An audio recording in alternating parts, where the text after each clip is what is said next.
What it do, baby? It's MOONKid Max back with another episode of MOONKid Max's reviews and reactions. Welcome, welcome, welcome. Alright, y'all, so today I'm gonna be reviewing the new Godzilla and Kong, the new Empire movie. I was really excited about this one. I'm not too excited to do the review, actually. I'm not excited, just it's not too much to talk about. So this probably won't be too long, but I'll give y'all a little rundown for those who want to know what's good with the movie. So in the MonsterVerse, I never saw the Godzilla movies. The two that were out, I think there were two Godzilla movies. I never saw them, Jones. I wasn't too interested. But Kong Skull Island, I love that movie to this day. Like, that's one of my favorite movies, dude, because it was like an artistic, visually captivating, interesting story about how Kong came up and he's on Skull Island by himself, and this was like laying the foundation for Kong wanting to find his people, which leads us to Godzilla and Kong, where he does find his people. So going back to Skull Island and then Godzilla versus Kong, I love that movie. It was a fun, wild ride. It came out during COVID. We were just getting back outside, so that was like a pivotal movie in helping the industry start to get back on its feet. So that's why I give Godzilla versus Kong props. And when it comes to the human stuff in that movie versus the human stuff in this movie, I really enjoyed. And it wasn't even like it was all that good, but the human stuff in Godzilla versus Kong was better than this movie. And it wasn't just dog shit, but the human stuff in Godzilla and Kong the New Empire did not captivate me. It's maybe I should watch it again, give it a second chance, and I might like it better now that I understand more. But human stuff wasn't hitting too much for me. Yo, I just want to reiterate that I think I would enjoy the human stuff a lot more if I see it a second time, because one, now I've caught on and I understand the story better, but also I was tired. I was mad tired when I went to see the movie, so I think that's why I wasn't too engaged with the human stuff either. So it might not be as bad as I just said it was, or as uncaptivating. Y'all gotta let me know what y'all think. With that being said, Godzilla -1 just came out, and that was a very good human story, very in-depth, poetic type storyline and everything, with the suicide kamikaze pilot and how he came up and found a family, all that. It was dope. I like that, where that was the drama and the good human story. Godzilla and Kong New Empire is just all about the fights. If you just want to see some monsters just roundhouse kick and grab weapons and items and be smashing them against trees and buildings and pyramids and all this wild stuff like a cartoon, then Godzilla and Kong the New Empire. By the way, people have been saying X, Kong X, and all this. When has it ever not been in? Whenever I see two things conjoined with an X, as far as I know growing up in English, standard American English, that means and. Two things conjoined with an X is and nobody has been saying Godzilla and Kong. That's weird to me. But anyway, yeah, the action scenes are phenomenal in this movie. So dope. The CGI was actually not that crazy. The trailer made the CGI look like it was going to be wild, on some Avatar type shit. But then once you watch the movie, it's wasn't bad, and the world they built was beautiful. It was good, but it was just certain the CGI wasn't just top tier, but it was very dope just seeing the monster fight, seeing the multiple kaiju. It wasn't just Kong and Godzilla and Scar King.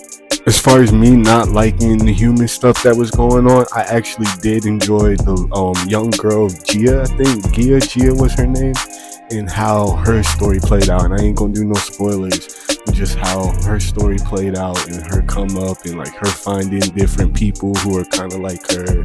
They talk telepathically and stuff like that, and you'll see where the movie goes with it. I did like that, and I liked her connection with Kong and how she can talk to him through sign language and how they have a bond. Because in the old movies, Kong was always just thirsty for the blonde-headed white lady, so so it's nice to see him have a genuine connection with this innocent childlike figure. Also really like the Scar King, the antagonist of the movie. That brother had swagger. He had this weapon that was kicking Kong's ass, because when they first stood right up next to each other, I was like, damn, Kong is our Kong is bigger than he's bigger than the Scar King. How is this dude supposed to be antagonizing or whatever?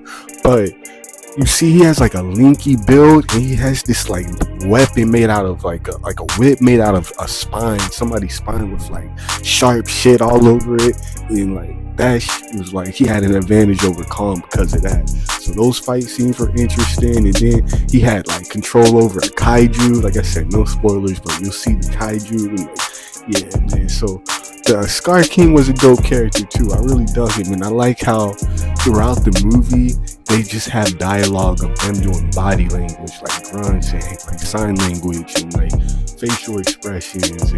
And one time the Scar King came out the car, opened up his mouth, and saw that he had a fake tooth up in there, and he was just looking at the other ones huh, look at this nigga getting human made shit up in here, man, get this nigga out of here. That's what he was like.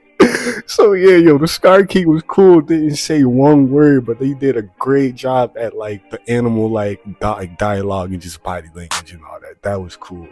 So for the most part, I think that if you really care about the human story and that's a deciding factor for you, then I wouldn't go see this movie. Don't see it, because you're gonna be bored out your mind. But if you just want to see some monsters box, you just want to see some monsters kick ass, if you just want to see some monsters do some human fighting that was so ridiculous, but ridiculous in a good way, then I suggest that you go see the movie. You should definitely check it out. Go in IMAX if you can, because you know that the whole spectrum of things, you can see the whole screen. It looks amazing. I saw it in IMAX, so worth it. But yeah, it was a fun movie. Not everything has to be a work of art, you know what I'm saying? Sometimes you just want to sit back, have some fun, and have a good time and enjoy yourself with the silliness. So yeah, if you want to do that, definitely check out Godzilla and Kong, the New Empire. So the first week, y'all, the movie made almost $200 million.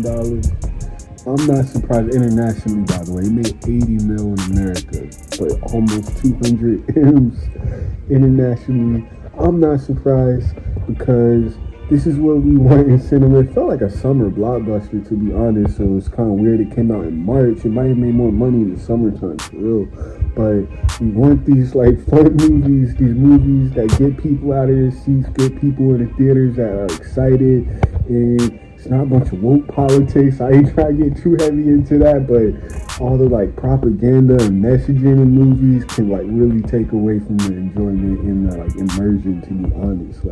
Everything has an agenda, but when you can just sit back, know you're not being preached to about nothing, just have a fun story, a fun movie, everybody have a good time, it's gonna make some money. You know what I'm saying? I'm saying, cuz. So yeah, just wanted to say that. Okay, thank you for tuning in. Make sure you subscribe, show me some love. Try and get the channel growing still. Started this year, been keeping consistent. So thank you for the love and support for those who have been keeping up. Alright, y'all, that was MOONKID Max's reviews and reactions. Peace and much love. And MOONKID out.